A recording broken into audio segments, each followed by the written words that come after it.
Before the early 2000s, bringing fantasy worlds to life on the big screen was a struggle of ambition versus technology. Films like Neverending Story, Dragonheart, and Dungeons & Dragons 2000 tried to imagine grand adventures, but were held back by the limits of their time. Creatures floated unnaturally, castles shimmered like backdrops, and magic felt disconnected from reality. Despite creativity and heart, fantasy cinema couldn't quite escape the feeling of being artificial. But this would all change in December 2001. In the land of Mordor, in the fires of Mount Doom, the Dark Lord Sauron forged in secret a master ring to control all others. And into this ring he poured his cruelty, his malice, and his will to dominate all life. One ring to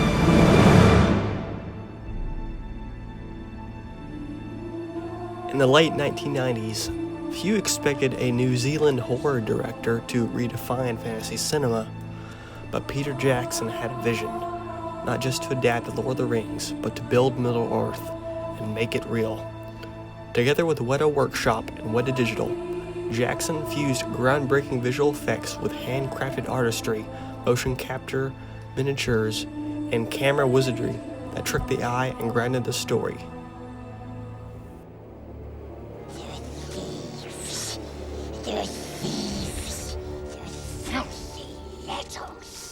One of the greatest breakthroughs of The Lord of the Rings was Gollum, and the actor behind him, Andy Serkis.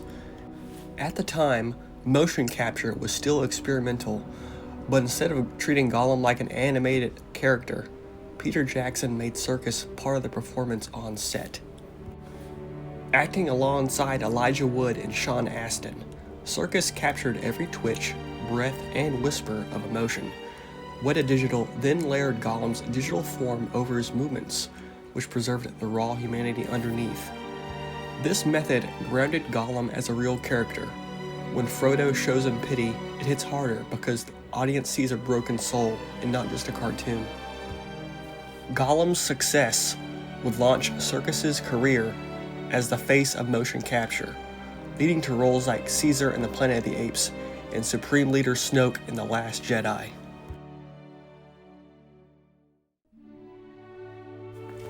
Another critical breakthrough was how Peter Jackson made the hobbits look half the size of regular people, without relying on digital effects. Instead, they used old-school forced perspective, upgraded with new techniques. Sets were built on split levels, with hobbits farther from the camera and taller characters closer, which fooled the eye. To make it even more convincing, the camera itself was placed on motion control rigs, programmed to move at the exact right speed to maintain the illusion during tracking shots. Sometimes they built two versions of the same set, one oversized and the other undersized, which depended on who needed to look small in the scene. By using real sets and real eye lines, the actors could physically interact, and made relationships like Frodo and Gandalf feel more authentic and not fake. Middle-earth itself had to feel ancient, massive, and real, not just imagined, but built. To create that sense of scale, Peter Jackson's team turned to physical craftsmanship. Using a technique they called bigatures, Weta Workshop constructed massive miniatures of cities like Minas Tirith, Isengard, and Helm's Deep, with some standing over 20 feet tall. Every crack in the stone, every weathered rooftop was sculpted by hand. These weren't models for quick shots. They were entire environments, filmed with motion control cameras that moved through streets, towers, and fortresses as if they were real places.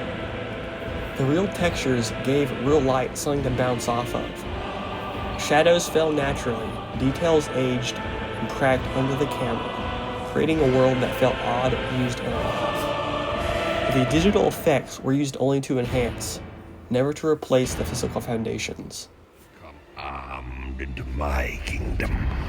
Spies, thieves, assassins! Dwarves, your malevolence. Dwarves! We found them on the front porch. Well, don't just stand. But this sense of grounding wouldn't last forever. A decade later, when Peter Jackson returned to Middle-earth with the Hobbit trilogy, the approach had changed. Practical sets were replaced with green screens. Orcs, once portrayed by actors in armor, were now digital models. Even entire cities and landscapes were built inside computers instead of wood, stone, and steel. The result wasn't a world you could touch, it was a world you can only look at. Middle-earth was still beautiful, but it no longer felt real. The Hobbit trilogy was just a reminder of how rare and how groundbreaking the Lord of the Rings trilogy had been. In the end, all their hard work paid off.